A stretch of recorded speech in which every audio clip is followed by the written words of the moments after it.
everyone, I will be telling you how to make your very own sail vehicle car. So here's the finished vehicle.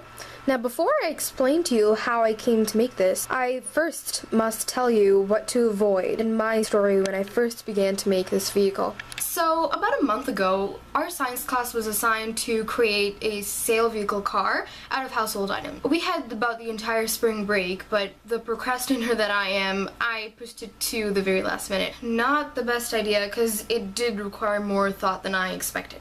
The criteria to be met was a base of about 200 square centimeters. An electric fan had to be enough to propel this vehicle, and it had to include a sail. It also had to be able to hold the weight of a tuna can. So having crammed everything to last day, I spent an awful night, my family rushing to find materials in the house to help me. I put together probably the worst vehicle that could ever be made. It would just not move with that tuna can in it. All I could do was hope things would turn right in class the next day. The first draft of the vehicle was made from 2 cereal boxes, one stacked on top of the other, 2 drinking straws as axles, 2 medicine caps that were utterly useless, and 2 other caps that were actually perfectly round and did function in the making of this vehicle. The sail was just several Kleenex tissues stapled together.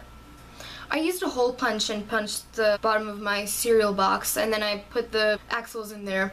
I physically had to cut into those medicine caps to attach the straw to it. The Kleenex tissues, being perfectly flexible enough, were perfect to use as sails as the wind would push against it. These were stapled to the 2 rods attached to either side of the vehicle. And these rods, of course, were also made from the same cereal boxes you can see here. So I went to school the next day. It worried me enough having to bring the vehicle to school in one piece.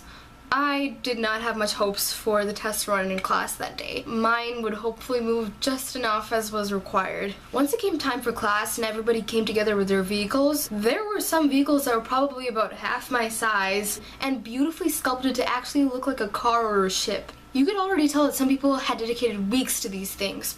Because at the beginning of class, some students already went up to test their vehicles in front of the fan. They went not only fast, but so smoothly for beyond the expected 3 meters. These vehicles were more medium-sized. They were quite lightweight, but not too light. The sails were quite big. They had the best, smoothest, perfect wheels.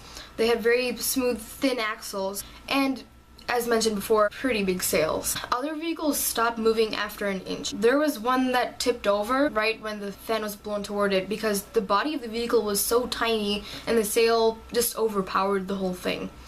There were some that unfortunately just turned after moving that 1 inch. Some just refused to move at all. These vehicles were the ones that were very tiny. They did not use wheels. When I tested mine, I literally had no expectations. I put that vehicle right in front of that fan and I did not think that it would move at all. To my surprise, it actually did move and it was pretty smooth and pretty fast. But it stopped after a meter. It would not move after the 1 meter. It just stopped. Like, I retested these things several times and it just did the same thing over and over. It refused to move after that 1 meter mark. So let's dig into the science of this whole thing.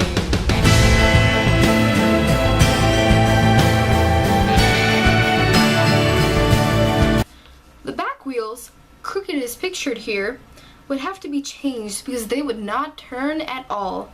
These were a hindrance during the test run. Sliding friction was performed here instead of rolling friction, which slowed the vehicle. The functioning of the wheels was truly the only issue in this design, as the body of the car was light and the sail functioned efficiently. I initially had no idea how I was gonna go about fixing this vehicle. I for sure did not have the adequate materials for it. But then somehow, some student in class pointed out to me that there were an available collection of kebab skewers, like about 1 million of them, at the back of the classroom, and over there to the right was a big pile of old ping pong balls. I took my car, ripped off those terrible medicine caps, got rid of those really bad axles, and I put that perfect thin kebab skewer in its place. I attached a ping pong ball at either side. Using tape as a barrier to keep the ping pong balls in place, I was prepared to retest my vehicle. When I retested my vehicle, it not only moved faster, but it moved smoothly the entire 3 meters. So why did the vehicle move so fast now? Why Couldn't it just move fast enough with those two wheels that were good? What's important in the function of the sail vehicle car? Now it's time to apply these concepts to Newton's laws of motion. So, Newton's laws of motion. An object will remain at rest and will stay at rest unless acted upon by an unbalanced force. And an object in motion will remain in motion in the straight line and at a constant speed unless acted upon by an unbalanced force. The vehicle remains still as it is until the fan is switched on and it's turned to the vehicle to propel it. Law number 2. Acceleration of an object is dependent upon force exerted and the mass of the object. Well, the weight of the vehicle is a great factor in friction, and the force exerted, which in this case is the energy from the fan, impacts acceleration. The weight is essential to the rolling friction in the wheel against the floor, and the force propels the vehicle as wind is the force pushing against the vehicle. Law number 3. For every force exerted, there is an equal and opposite force exerted. This is very true. As the car accelerates with help from exerted force and from the rolling friction, it works to actually push the floor backward, and this is in order to reach the desired destination.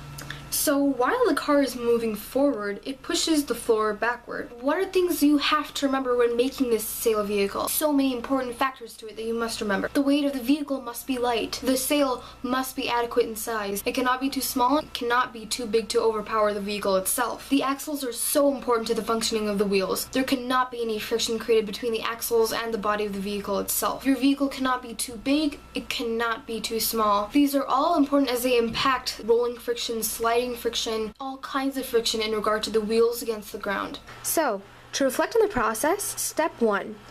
You need 2 cereal boxes. They're both open-faced. The top is face up and the bottom is face down. Step 2. Use a hole punch to create 2 holes at the bottom of either side. Step 3. In these holes, slide in the kebab skewer axles. Step 4. Slide in a ping pong ball to each of the exposed parts of the axles. Step 5. Use tape as a barrier to hold in the ping pong ball in place. Step 6. Cut out 2 strips from a cereal box to use as rods at either side of the vehicle. Staple these rods to the body. Step 7. Take several Kleenex tissues to use as a sail. Staple with both ends to the rods. This project will take about an hour to 2 hours. It will not be perfect the first time. So thank you for watching this video, and I wish you good luck.